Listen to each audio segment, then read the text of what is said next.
पण मला असं वाटतं आपल्या सगळ्या लोकांचं गावाच्या विकासाकडे झालेलं अक्षम्य दुर्लक्ष, आणि त्याच्यात आपण केवळ गव्हर्नमेंटला दोष देऊया नको.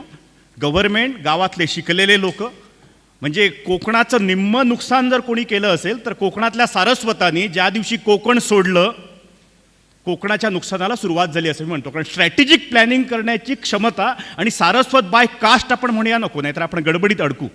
म्हणजे मी जेव्हा सारस्वत शब्द जेव्हा म्हणतोय याचा अर्थ शिकलेले भूमिपुत्र जेव्हा गाव सोडून मुंबईमध्ये जेव्हा जातात तेव्हा गावामध्ये अडाणी लोक राहतात आणि स्ट्रॅटेजिक प्लॅनिंग होत नाही, आणि राजकीय पक्षांना ही खेळणी सांभाळणं खूप सोयीचं पडतं. कारण प्रतिप्रश्न विचारणारा गावात जेव्हा कोण नसतो तेव्हा दर 5 वर्षांनी त्यांना चुना लावणं खूप सोयीचं पडतं. प्रॉब्लेम तिथे आहे. त्याचे मला प्रामाणिकपणे असं वाटतं अक्षम्य झालेलं दुर्लक्ष एक मुद्दा. दुसरा मुद्दा प्रदीप, मला असं वाटतं की जी दुनिया मी टी व्हीवर बघतो आणि जी दुनिया मी जगतोय ह्याच्यामध्ये प्रचंड डिस्पॅरिटी आहे. त्याच्यामुळे मी जे जगतोय ते मला दिसत नाही, आणि जसं मी जगतोय ते मला जर जगणं असह्य होत असेल तर मला असं वाटतं एक सोशल डायलिमा क्रिएट होतो. आणि मला डॉक्टर म्हणून असं वाटतं डिप्रेशनचं एक कारण जर ते असेल जे मी बघतोय ते मी जगू शकत नाही. विदर्भातला मनुष्य, यवतमाळचा मनुष्य गळफास खूप उशिरा लावतो, तो रोज खरं तर मरत असतो, गळफास लावल्यानंतर त्याची बातमी होते. आणि मला प्रामाणिकपणे असं वाटतं ती जी डिस्पॅरिटी जी आहे ती डिस्पॅरिटी ही सिंहावलोकनामध्ये मला नेहमी जाणवते. तिसरा महत्त्वाचा मुद्दा हा असतो, आपली राजकीय नेतृत्व जी असतात ती शेतीतनं उभारून आलेली नसतात, ती पैशाच्या बळावर निवडून आलेली असतात. म्हणजे पदवीधर मतदारसंघाला सुद्धा 2000 रुपये मत जेव्हा घेतलं जातं तेव्हा माझ्यासारख्या माणसाला असं वाटतं कसलं कर्माचं शिक्षण आणि कसले संस्कार. म्हणजे गावातला छोटा दरिद्री मनुष्य 500 रुपये मागतो तेव्हा राजा आम्ही चिंता करणार, पदवीधर मतदारसंघाला 2000 जेव्हा दिले जातात त्याचं उत्तर कोणाकडे आहे. आणि मला असं वाटतं हे लोक प्रश्न सोडवतील असं आम्हाला वाटतंय. सिंहावलोकनामध्ये ही सगळ्यात मोठी मला चूक वाटते. त्याच्यामुळे कधीतरी एकदा त्या पक्षाला सांगावं लागतं, बाबा तुझ्या पंखामध्ये ताकद आहे, तू कुठचाही झेंडा न घेता ते पंख फडफडावलेस तरी तू उंच जाऊ शकतोस. भगीरथचा रोल बेसिकली तो आहे. प्रदीप, एक शेवटचं सांगतो आणि माझं बोलणं थांबवतो. मी थांबतो एवढ्याचसाठी, नंतर ना काय केलं, कारण मी राजाला मगाशी म्हटलं आम्हाला डॉक्टर लोकांना क्रोसिनच्या फार्मॅकॉलॉजीमध्ये अजिबात इंटरेस्ट नाही. क्रोसिन कोणत्या कंपनीची त्याच्यामध्ये इंटरेस्ट नाही. आम्हाला इंटरेस्ट आहे ते पॅरासिटामॉल दिल्यानंतर ताप जातो की नाही. आम्हाला खरं तर ताप कोणत्या प्रकारचा आहे त्याच्यामध्ये इंटरेस्ट नाही. त्याचे आम्ही हे बघतो की ताप जातो की नाही, आपला प्रयत्न तो आहे. आणि तो ताप जात असताना मला नेहमी असं वाटतं की सरकारी यंत्रणेवर जशी लोक अवलंबून राहतात, राजकीय व्यवस्थेवर जशी लोक अवलंबून राहतात, तशी जर स्वयंसेवी संस्थेवर जर लोक अवलंबून राहत असतील तर मला असं वाटतं आम्ही तिसरी पुन्हा मोठी चूक करतो. आम्ही स्वयंसेवी संस्थेवर अवलंबून असलेली यंत्रणा निर्माण करतो. सिंहावलोकनात मला आणखीन एक वाटतं, पोपटराव पवार आणि अण्णा हजारे ह्याच्या पलीकडे नाव येऊ शकत नाही. मीडियाने एकदा ही नवीन नावं शोधली पाहिजेत असं मला वाटतं. तेच नाणं तुम्ही किती वर्ष गाजवणार आहात. आणि हा प्रश्न जो आहे मी मोकळेपणाने एवढ्यासाठी वापरतो, तेच नाणं आम्ही किती वर्ष वापरतो. कधीतरी आम्ही कॉस्ट बेनिफिट रेशो काढणार की नाही. आणि सगळ्यात शेवटी बिझनेस मॉडेलमध्ये स्केलेबिलिटी असते. म्हणजे माझा बिझनेस मी किती वाढवला, माझ्या गावाचं नाव मी किती लोकांपर्यंत केलं. बायोलॉजिकल प्रोसेसमध्ये स्केलेबिलिटी नसते. बायोलॉजिकल प्रोसेसमध्ये रिप्लिका मॉडेल उभं केलं पाहिजे. आम्ही किती रिप्लिका मॉडेल उभी केली हा प्रश्न जर सागर आम्ही जर विचारला तर त्या प्रश्नाचं उत्तर खूप येत नाहीये. कारण आम्हाला डेव्हलपमेंटच्या प्रोसेसची पिकनिक स्पॉट करायचे होते, आम्हाला डेव्हलपमेंटच्या प्रोसेसचे रिप्लिका मॉडेल करायचे नव्हते. त्याच्यामुळे जो येतो तो राळेगण सिद्धी, जो येतो तो हिरे बाजार. मला असं वाटतं अख्खं महाराष्ट्र काही निकम्म आहे का? नवीन का गावं तयार झाली नाहीत, नवीन का गावं मीडियाने देशासमोर आणली नाहीत. मी त्या दिवशी ABP माझाचा कट्टा बघत होतो आणि 3 इडियट्सवर जो पिक्चर बेतलाय त्याला राजीव खांडेकर विचारत होते, तुम्ही आत्तापर्यंत एवढे अंधारात का होता? तो म्हणाले, हा प्रश्न मला नका विचारू, हा प्रश्न तुम्हाला विचारा.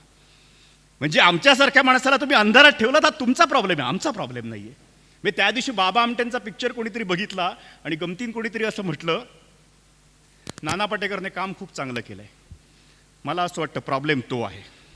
म्हणजे आम्हाला नाना पाटेकरचं काम भावतं, आम्हाला बाबा आमट्यांचं काम भावत नाही. आणि मीडियाने कधीतरी एकदा विचार केला पाहिजे आम्हाला कुठच्या मार्गाने जायचं आहे. कारण मी आत्ता जे बोलतोय त्याचं प्रभाव क्षेत्र मर्यादित आहे. मीडियाचं प्रभाव क्षेत्र खूप मोठं आहे. मला असं वाटतं ह्याचं सिंहावलोकन झालं पाहिजे. मी एक शेवटचा मुद्दा सांगतो आणि माझं बोलणं संपवतो. एक मुद्दा असा, मी एकदा गुजरातला भूकंपामध्ये गेलो होतो. मी 2 भूकंप बघितलेत. लातूरचा भूकंप बघितला त्याच्यामध्ये दारिद्र्यातलाही भूकंप मी बघितलाय आणि श्रीमंतीतलाही भूकंप मी बघितलाय. आणि 2 भूकंप मला अजूनही जसं आठवतात. आणि मला गुजरातचा भूकंप आठवतो. एका जिरावाला नावाच्या शेतामध्ये आम्ही होतो आणि तेव्हा त्याने मला सांगितलं होतं, डॉक्टर जब तक हमारे गाय और भैंस जिंदा है, असे किती भूकंप येऊ देत, आमची पचवायची ताकद आहे. जोपर्यंत माझी गाय आणि बैल जिवंत आहे, मला असं वाटतं एकूण विकासाच्या प्रक्रियेमध्ये गावाच्या अर्थशास्त्रामध्ये शेतीपूरक उद्योगाचं जे बीज जे आहे, मग कोंबड्याचं असेल, शेळीचं असेल, बाकीचं असेल, ते आम्ही समजून न घेतल्यामुळे इन्फ्रास्ट्रक्चर डेव्हलपमेंट म्हणजे ग्राम विकास. तुम्ही आदर्श सांसद ग्राम विकास योजनेमध्ये जरी बघितलं तर तुमच्या लक्षात येईल त्यांचा सगळा भर इन्फ्रास्ट्रक्चर डेव्हलपमेंटवर आहे. डॉक्टर म्हटल्यानंतर काहीतरी कठीण बोललं पाहिजे असं लोक म्हणतात आणि मला ते पटतं. त्याच्यामुळे एक शेवटचं कठीण वाक्य सांगतो आणि माझं बोलणं संपवतो. खरं तर वर्ल्ड बँकेने एकदा आपल्या देशाचं विश्लेषण केलं होतं. इंटरनॅशनल मॉनिटरी फंडचे लोक पंडित नेहरूंना एकदा भेटायला आले होते आणि ते इंटरनॅशनल मॉनिटरी फंडचे लोक असं म्हणाले होते पंडित नेहरूंना, स्वातंत्र्यपूर्व काळामध्ये काय म्हणाले ते खूप लक्षपूर्वक आहे का, सगळ्याची बीजे तिथे आहेत. म्हणजे नेहरियन मॉडेल की गांधीयन मॉडेल याच्या डिबेटमध्ये आपण जाऊया नको. आणि आडनाव देवधर असल्यामुळे त्या डिबेटमध्ये मी जर पडलो तर सागर पुन्हा आणखीन प्रॉब्लेम मागे लागायचे. त्याच्यामुळे मला असं वाटतं let us have it intellectual discussion. World बँकेच्या इंटरनॅशनल मॉनिटरी फंडच्या माणसाने पंडित नेहरूंना असं म्हटलं, भारतासारख्या निसर्गाने समृद्ध देशातील लोकांना गरीब ठेवणं किती कठीण आहे त्याची मला जाणीव आहे. ते वाक्य आहे.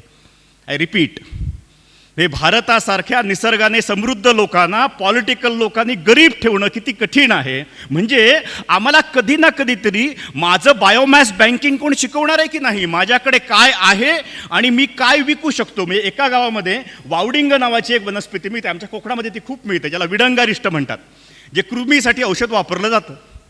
म्हणजे आमच्या एका गावामध्ये काल मी गेलो होतो, तिथे वावडिंगाची जवळजवळ 70,000 रुपये वावडिंगातनं त्याला मिळतात, जे वन्य झाड आहे. आमच्या एक गाव आहे आसोली नावाचं, त्या गावाची केवळ सुरंगी, ज्याला आपण म्हणतो सुरंगीचा वळेसर, ज्याचं नंतर अत्तर तयार केलं जातं, त्या सुरंगीची उलाढाल आहे 6 कोटीची एका छोट्या गावाची. म्हणजे आमचा मुंबईतला चाकरमानी सुरंगीची फुलं वेचण्यासाठी मुंबईतनं रजा घेऊन येतो. प्रदीप, याच्यापेक्षा आणखीन वेगळं काय पाहिजे अर्थशास्त्रामध्ये. आणि तुम्ही कसल्या गजाली सांगता हो, सॉफ्टवेअर इंजिनियरचा अमुक पगार तमुक पगार. एकदा आमच्या कोंबडी पालकाकडे या, त्यालाही 4 लाख रुपये मिळत आहेत. कोणाचा सेवक नाहीये, तो युरोपचं काम करत नाही हिंजेवाडीत बसून.